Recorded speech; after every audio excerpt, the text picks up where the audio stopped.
আমি আবার চলে এসেছি আজকে একটা নতুন রান্না নিয়ে।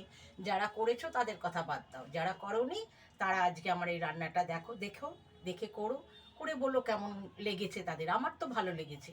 এটা আমি আমার বৌমা আর মেয়ের কাছ থেকে শিখেছি, তাই তোমাদের সাথে শেয়ার করলাম, কারণ আমার খুব ভালো লেগেছে এটা আর কি, খাবারটা লেমন রাইস।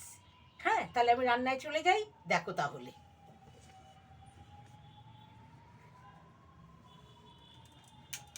এই যে গ্যাস জ্বালালাম, দেখতে পাচ্ছ।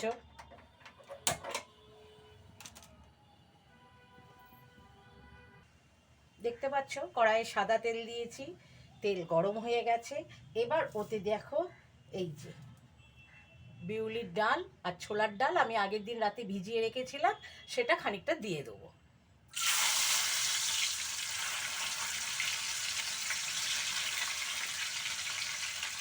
কালো সর্ষে, কারি পাতা,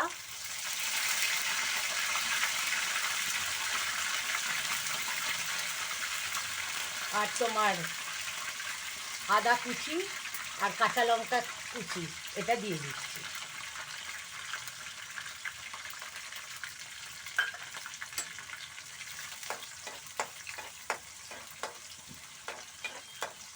এর সাথে এই যে চিনে বাদাম,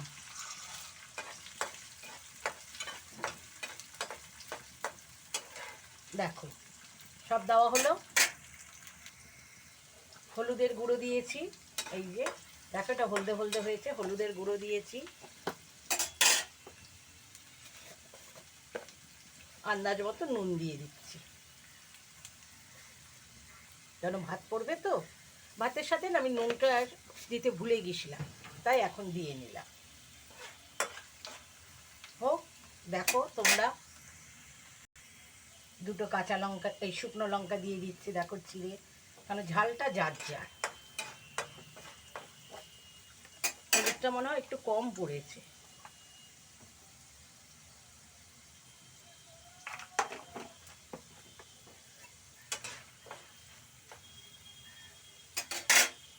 এইবার আমি আমার যে ভাত করে রেখেছিলাম সেই ভাতটা দিয়ে দিচ্ছি।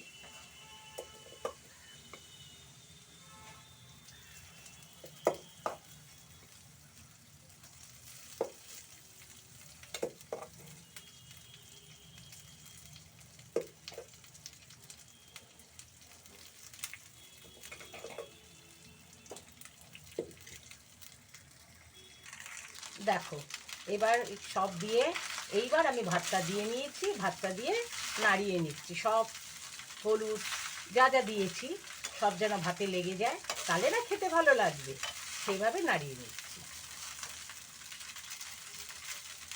এইবার যেহেতু আমি লেমন রাইস, সেহেতু এটার মধ্যে এই যে লেবু দেখো চিপে রেখেছি, এবার লেবুর রসটা দিয়ে দিচ্ছি।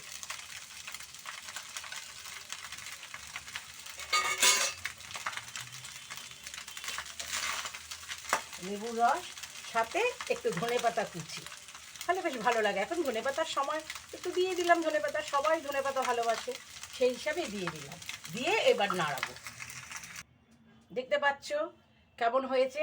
তৈরি হয়ে গেল আমার লেমন রাইস। খুব ঝটপট চটজলদি খাবার। যারা আমার মতো একটু টক টক জিনিস খেতে ভালোবাসো তাদের পক্ষে খুব ভালো লাগবে, আর যারা ভালোবাসো না তাদের কথা বলতে পারছি না, তবে করে খেয়ে দেখো, সত্যি ভালো লাগবে, খারাপ লাগবে না। নতুনত্ব খাবার খেয়ে দেখোই না। ঠিক আছে, আজকে আমাদের কি লাঞ্চ তোমাদের দেখাচ্ছি। এই দেখো আজকে আমাদের লাঞ্চ, লেমন রাইস, শসা, পেঁয়াজ, পাঁপড়, চাটনি, মাংস। আজকে এই দিয়ে আমাদের লাঞ্চটা সারবো। ঠিক আছে, বাই, আবার দেখা হবে পরের ভিডিওতে। তোমরা সবাই ভালো থেকো, তবে আমার রিকোয়েস্ট তোমরা করে খেয়ে দেখো, সত্যি ভালো লাগবে।